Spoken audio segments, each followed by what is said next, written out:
মৰমৰ ছাত্ৰ-ছাত্ৰীসকল, তোমালোক সকলোকে মোৰ এই ইউটিউব চেনেলটোলৈ স্বাগতম জনাইছোঁ।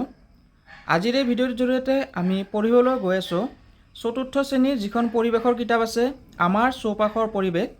এই কিতাপখনৰ লেচন নম্বৰ 1 অৰ্থাৎ আমাৰ সামাজিক পৰিৱেশ। এই লেচনটোত থকা সকলো ধৰণৰ পাঠভিত্তিক অনুশীলনীৰ প্ৰশ্নোত্তৰ। গতিকে তোমালোকে প্ৰথমৰ পৰা শেষলৈকে ভিডিঅ'টো ভালদৰে চাবা আৰু যদি তোমালোকৰ ভিডিঅ'টো চাই ভাল লাগে, ভিডিঅ'টোত এটা লাইক কৰিবা। মোৰ চেনেলটো ছাবস্ক্ৰাইব কৰি কাষত থকা বেল আইকনটো প্ৰেছ কৰি দিবা, যাতে তোমালোকে মই যিবিলাক ভিডিঅ' তোমালোকৰ বাবে লৈ আনো তাৰে ন'টিফিকেশ্যনবিলাক লাভ কৰা। এতিয়া আছোন আমি পাঠ 1 আমাৰ সামাজিক পৰিৱেশ।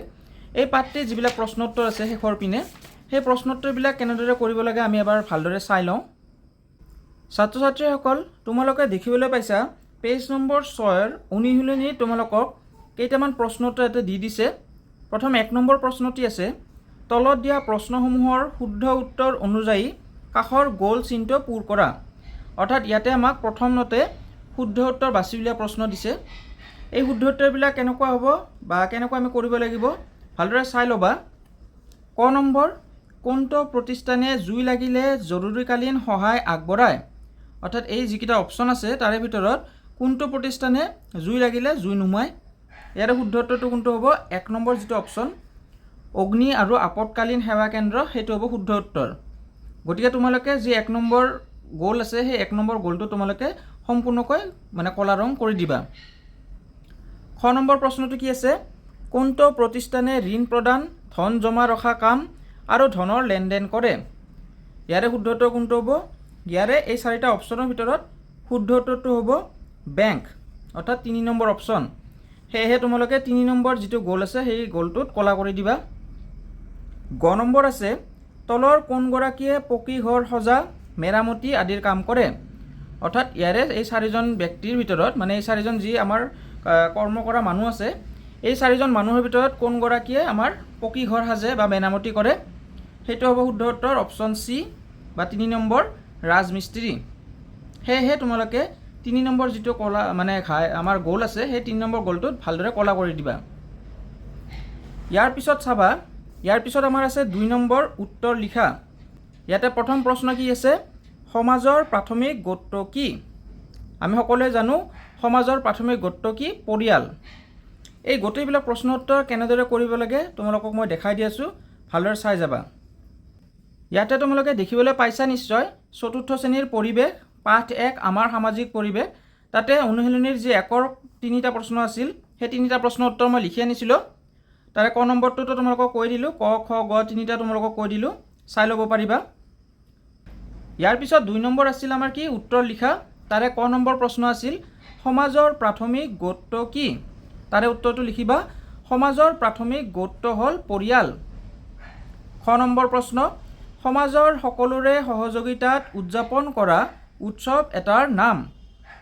তাৰে উত্তৰটো লিখিবা, সমাজৰ সকলোৰে সহযোগিতাত উদযাপন কৰা উৎসৱ এটাৰ নাম হ'ল ৰঙালী বিহু। গ নম্বৰ প্ৰশ্ন, ষ্টেডিয়াম কি কামৰ বাবে ব্যৱহাৰ কৰা হয়?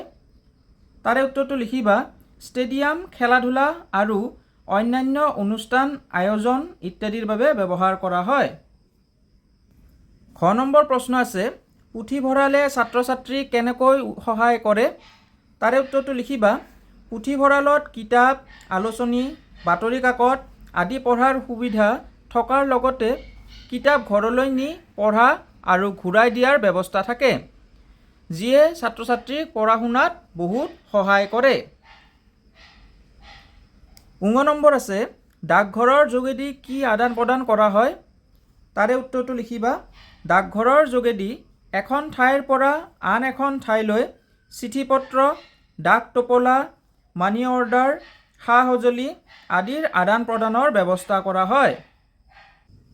প্ৰথম 6 নম্বৰ আছে, চিকিৎসালয়ৰ পৰা আমাৰ কি উপকাৰ হয়?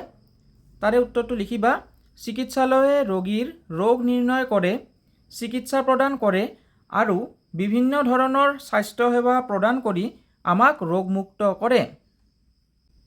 ইয়াৰে পিছত 3 নম্বৰ আছে, খালী ঠাই পূৰ কৰা। তাৰে ক নম্বৰ, আইন শৃংখলা বজাই ৰখা প্ৰতিষ্ঠানটো হ'ল আৰক্ষী চকী। খ নম্বৰ খালী ঠাইটো আছে, পশু চিকিৎসালয়ত পশু পক্ষীৰ চিকিৎসা কৰা হয়। গ নম্বৰটো আছে গ্ৰন্থাগাৰিক পুথিভঁৰালত থাকে।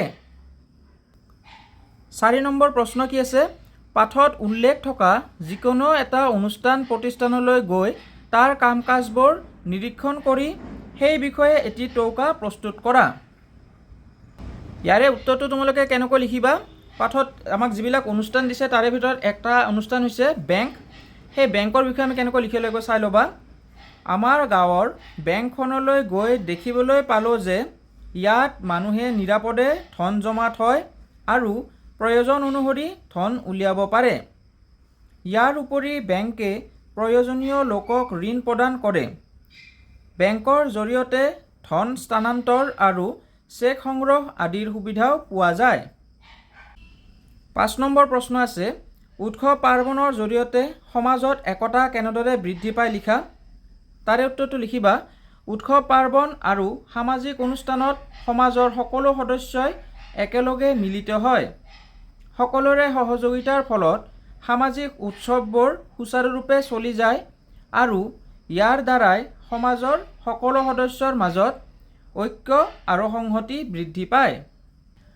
অৰ্থাৎ যিবিলাক উৎসৱ পাৰ্বণ সমাজত চলে সেই উৎসৱ পাৰ্বণবিলাক উদযাপন কৰাৰ লগতে সমাজত যিবিলাক মানুহ থাকে সেই গোটেইবিলাক মানুহৰ মাজত এক শান্তি সমৃদ্ধি আৰু একতা বৃদ্ধি পায়।